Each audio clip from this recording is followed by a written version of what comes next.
How do I create a forecast that matters? One that shows a path to getting what I care about most. Most entrepreneurs don't have a clear and compelling roadmap for the future. Welcome to Forecast on Purpose, where we talk about how to define your purpose, build a growth plan, and track progress along the way to make sure you stay on target. The result is confidence and peace of mind that you are on the right track. My name is Ben Cooper, and I'm the founder of Amplify. We help entrepreneurs better understand how today's decisions either positively or negatively affect your future. Today, we're going to be talking about how to forecast on purpose. We'll cover the 3 P's: purpose, plan, and progress. Let's get started.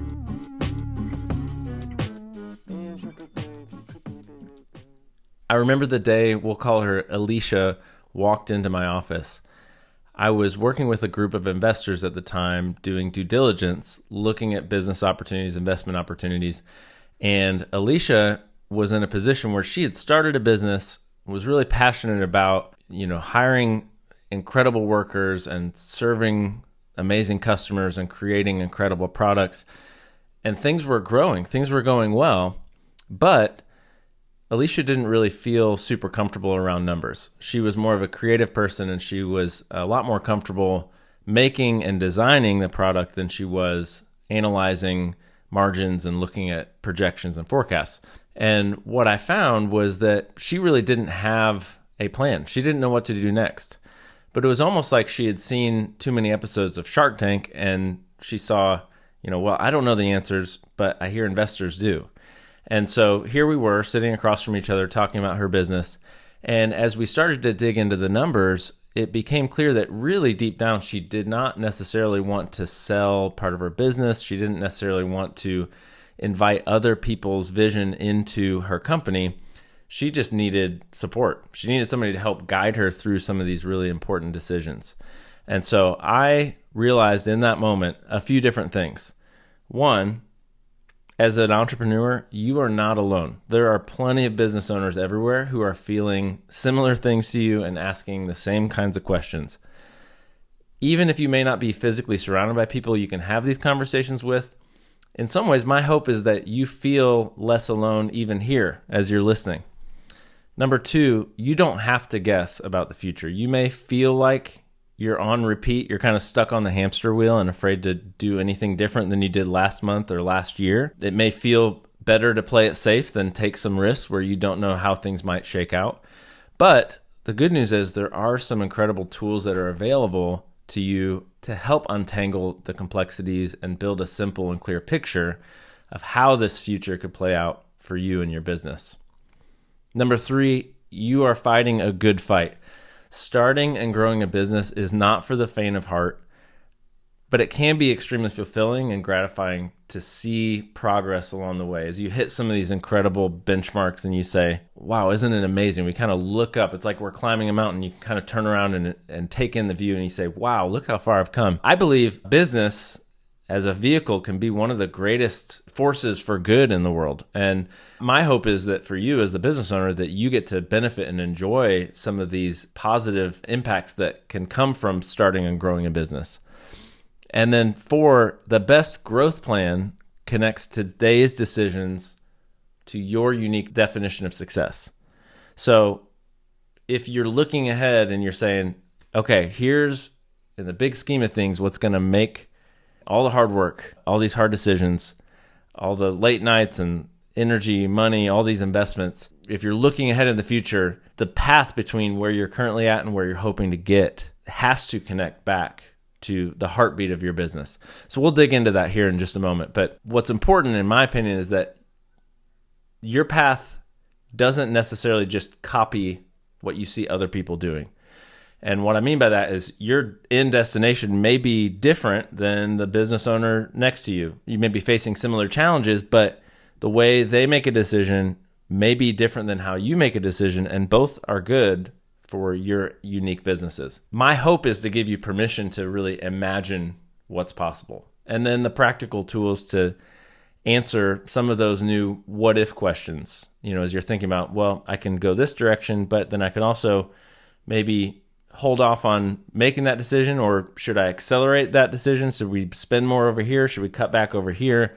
And my goal is to equip you as you're thinking about some of these important questions with the practical tools and resources that can help you answer those questions. At the end of the day, as business owners, there's a quote that I really love by Viktor Frankl, and he said, as humans, our main concern is not to gain pleasure or to avoid pain, but rather to see meaning in life.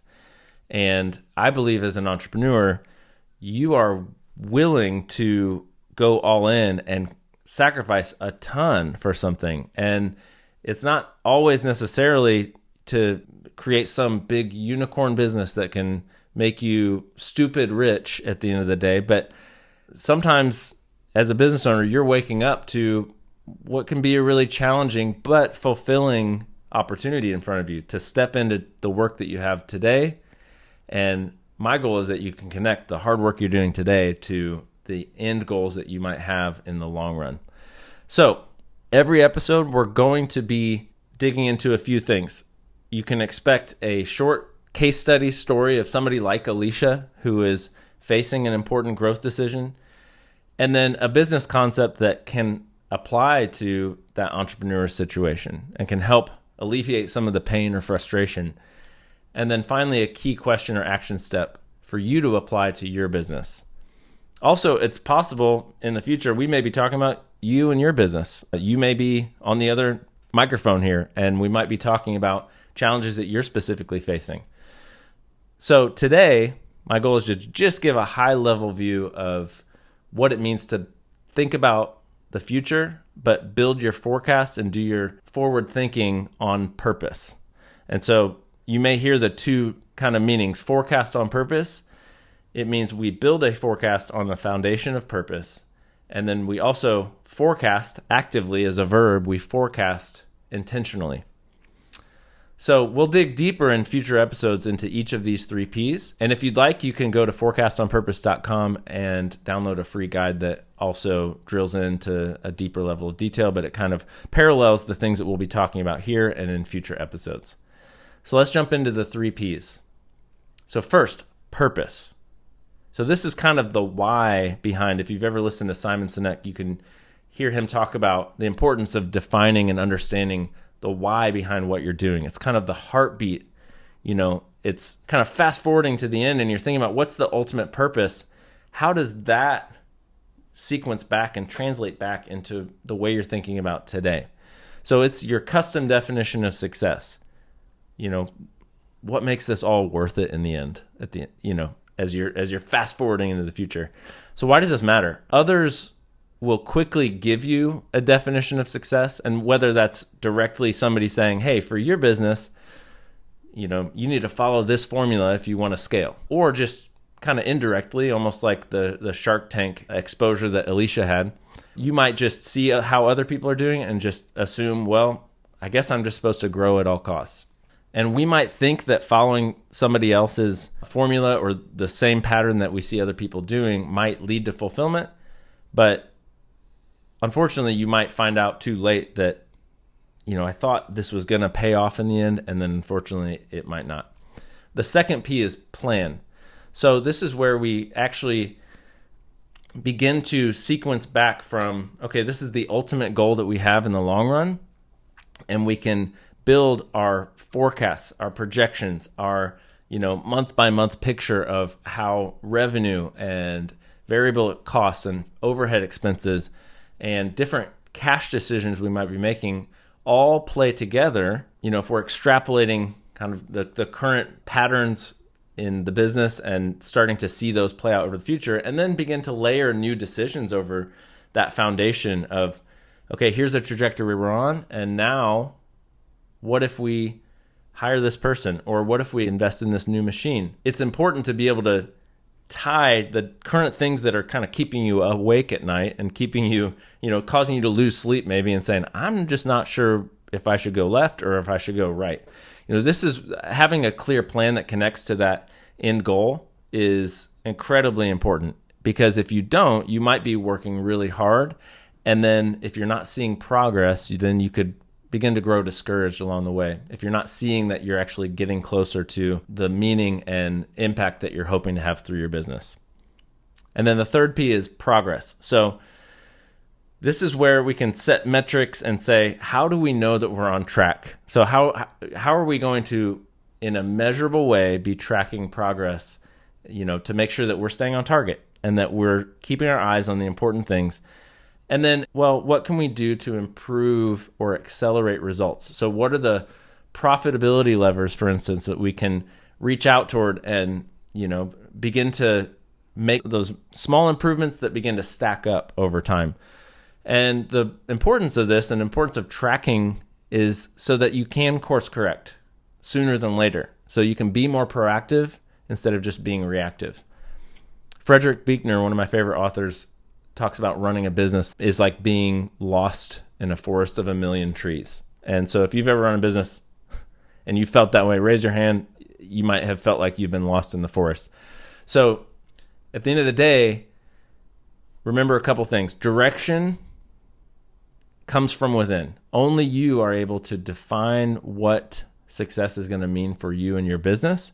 And then you can't build a plan backwards from that unless you have that clear definition of purpose and success.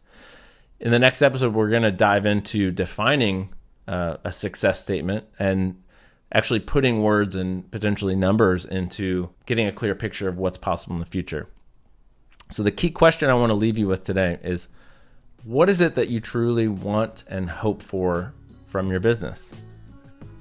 Until you answer this, until you spend a little bit of time kind of unpacking and reflecting on what it is you deeply want, then you may just continue to reach forks in the road and feel like you're guessing. And you might feel unsure of what to do next. You might feel stuck and you might not know where to turn.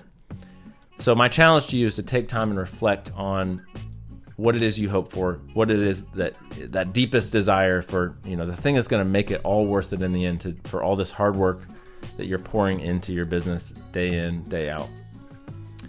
If you or someone you know is an entrepreneur and you'd like some help planning for the future, don't hesitate to reach out. Go to forecastonpurpose.com to learn more. And remember, you are not alone and you don't have to just keep blindly guessing about the future. Keep fighting the good fight and forecast on purpose.